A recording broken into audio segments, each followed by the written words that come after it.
Good morning. I'm doing a 5-part series on God's existence, but I'm doing it from a scientific perspective, and this is the second part. I did the first part on the Big Bang, and this part will be done on thermodynamics, probably the shortest of the 5 parts. But on this part, we are going to talk about the second law of thermodynamics, and I have up on the screen what it means basically. But basically, what it means really, and I'll show a video clip here in a moment, is that everything in the universe is going from order to disorder. Now, I've been on a lot of atheistic sites, and basically what they will say is that the reason why the second law of thermodynamics does not apply to the Earth is because we have the sun. Well, first of all, the argument isn't about the Earth in and of itself anyway, although the second law of thermodynamics does apply to the Earth in many regards. Now, I know there is energy being added to the system. I understand that from the sun, but that's not the main argument. The main argument is the entire universe. The entire universe, according to the Big Bang Theory, which I did just finish anyway, I've got that part out there already, does show that the universe had a beginning. And it also shows that the universe is going from high order to total disorder. And again, we'll see that here in a moment. So the argument is not about the Earth system anyway. The argument really centers around the entire universe. The main point of the second law of thermodynamics and the main point of the argument basically bolsters the argument of the Big Bang. So before the Big Bang came along and became accepted science, the creationists argued that because of the second law of thermodynamics, there must be a creator. Why? Because there was a beginning. How do we know there was a beginning? Because we're going from order to disorder. So in the past there was higher order. So at some point in the past we had to have a beginning, and that's the point. But there's also some other things we'll talk about here in a minute. But let's watch this video. In the end, there is no escaping entropy. It's the ultimate move from order to decay and disorder that rules us all. Boltzmann's equation contains within it the mortality of everything, from a china jug to a human life to the universe itself.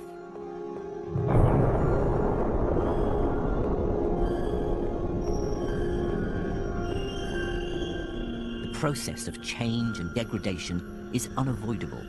The second law says the universe itself must one day reach a point of maximum entropy, maximum disorder. The universe itself must one day die. If everything degrades, if everything becomes disordered, you might be wondering how it is that we exist. How exactly did the universe manage to create the exquisite complexity and structure of life on Earth?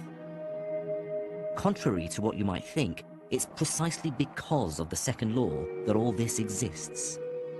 The great disordering of the cosmos gives rise to its complexity. It's possible to harness this natural flow from order to disorder, to tap into the process and generate something new, to create new order, new structure. It's what the early steam pioneers had unwittingly hit upon with their engines. And it's what makes everything we deem special in our world, from this car, to buildings, to works of art, even to life itself. The engine of my car, like all engines, is designed to exploit the second law. It starts out with something nice and ordered, like this petrol, stuffed full of energy. But when it's ignited in the engine, it turns this compact liquid into a mixture of gases 2,000 times greater in volume. Not to mention dumping heat and sound into the environment. It's turning order into disorder. What's so spectacularly clever about my car is that it can harness that dissipating energy. it can siphon off a small bit of it and use it for a more ordered process, like driving the pistons which turn the wheels. That's what engines do. They tap into that flow from order to disorder and do something useful. But it's not just cars. Evolution has designed our bodies to work thanks to the very same. So, according to the video, everything is headed towards maximum disorder, the destruction of everything. So, our entire universe is headed towards death, everything. Okay? And yet, entropy occurs everywhere, yet, how does the video explain that? That's the interesting thing. We're going from a higher set of order to a lower set of order, and then how does the video explain why, more importantly, I would say, how we exist? And it's interesting that what he says is, how did the universe manage to create the exquisite complexity and structure of life on Earth? And then it says, contrary to what you might think. And yes, sir, I agree with you. It is contrary to what anybody should think. Okay? And it's precisely because of he's saying, precisely because of the second law of thermodynamics, we can have complexity rise out of great disorder. Now, how unbelievably illogical is that? So, again, these are his quotes. It's possible to harness this flow, and this is the important part here, it's possible to harness this flow from order to disorder to, quote, tap in to the process. And he talks about his car as if his car has a brain, as if his car could do anything, by itself, that is. Now, it's interesting. This is April of 2018 when I make this. They were talking about AI, and they have some Teslas out there that are self-driving cars. Well, just because they have software and they can self-drive themselves now, even if you give AI to your car and say the AI is smarter than you, that proves nothing other than one thing: intelligence.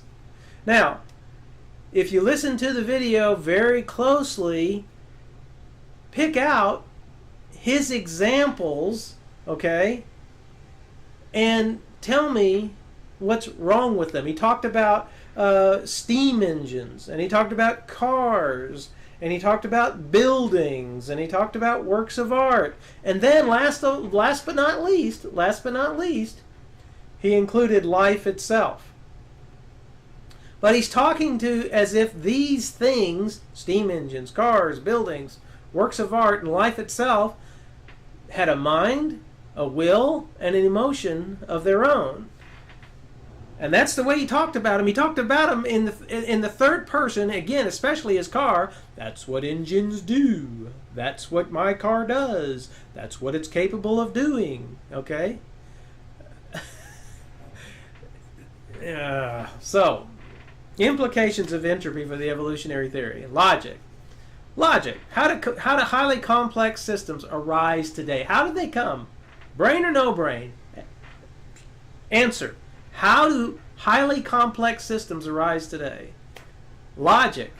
What does our repeated experience teach us today about where exquisite, his words, complex systems come from?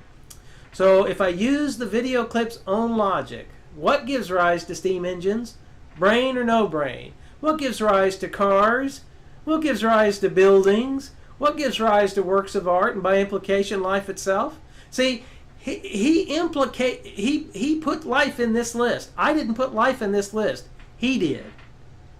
Yet the host gives credit, now, to the most exquisite system known to man, according to Bill Gates.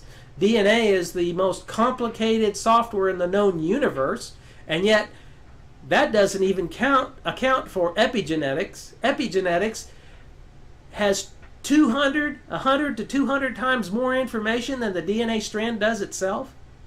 And yet you're going to tell me that all of that came about by mere chance? And listen to me, you would say, oh, it's not mere chance, it's mere chance plus natural selection. No. The first life came by mere chance. According to naturalism, the first life came by mere chance.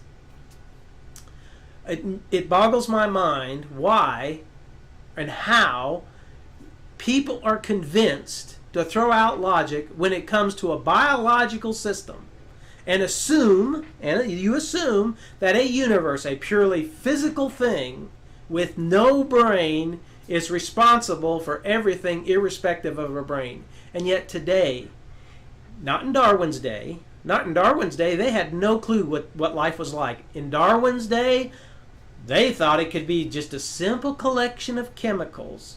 A little primordial ooze could create life. And yet today we know that is so far-fetched, it's ridiculous. It's totally ridiculous. There's a guy by the name of Stephen Meyer. He wrote a book, Signature in the Cell. And he showed in that book that we're talking about one of the many, many, many, many proteins necessary for life. Just one protein, small protein, say of 150 amino acids. And he showed in that book that it would be the probability of that one small protein of 150 amino acids coming together by chance would be 10 to the 164th power. 10 to the 164th power. Well, again, Fred Hoyle said anything that's 10 to the 50th power is a miracle. And we're just talking one protein. We're not talking about the DNA. We're not talking about epigenetics. We're talking about the myriad of organelles inside a cell. It's amazing. Even Carl Sagan said that the amoeba, just the amoeba, was like a small city. That's how complicated it was. The amoeba, a small city. Our cells are so complicated that it boggles the mind that you could think that a biological system like that could come together by chance without anything, just purely by chance.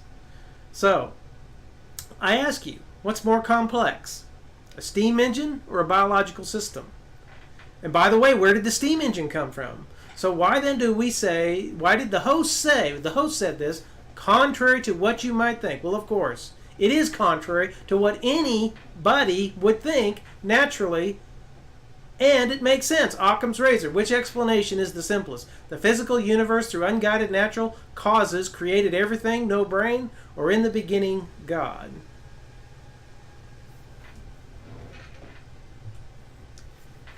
Implications of entropy again. So the great disorder of the cosmos gives rise to its complexity, according to the author of the video. Yet the examples he gives about bringing order, tapping into this disorder, steam engines, cars, buildings, works of arts, didn't come from simply by being a part of the cosmos. The cosmos did not create these items. It's not the universe that's, quote, tapping into the flow or harnessing this flow from order to disorder to give rise to the complex systems listed above. It's human brains. So why should we give the physical universe credit for the creation of biological systems that are so complex it boggles the mind? Again, Occam's razor. Conclusions. So finding a watch, a car, a building, a work of art, or a steam engine on another planet. If I fly to another planet and I land and I find this watch or a car or a building or a work of art or a steam engine, I'm on automatically. I mean, we can look at cave paintings, for God's sake, here on this earth, cave paintings, and say, well, that was definitely written by our ancestors. But we can't look at a biological system and say that it was created. Logic is just thrown out the window. Why? Doesn't make any sense. What would anyone finding such an item automatically assume? So, again, why do we do that with biological systems? So, my deal is, if we were to look close enough, I guarantee you, like the book says, you would find the signature in the cell. In fact, we already have found it. DNA strand, 3.2 billion. It's a 3.2 billion word letter. And you're telling me a 3.2 billion word letter came about by chance. You're the one that believes, if you believe that, you're the one that believes in miracles, not me. I believe it came from an intelligent designer. That is true. There is no other way around it. And again, just look at the examples given in the film. He didn't give one example except in his mind, he said life itself. He put life itself in that list. Well, everything else in the list came from a brain. Didn't come from anything else. So the universe is going from order to disorder. That's the opposite of evolution. The total opposite of evolution. Order to disorder, and you're trying to tell me that it can go from order to disorder and create the most exquisite complex systems in the universe by tapping into that flow. Well, again, every example he gave of this tapping required an intelligence. So does biological systems. Again, they're so complicated it boggles the mind. Okay, enough said. Thank you for listening if you stuck with me this long, and God bless you. And next up, I'm going to talk about information.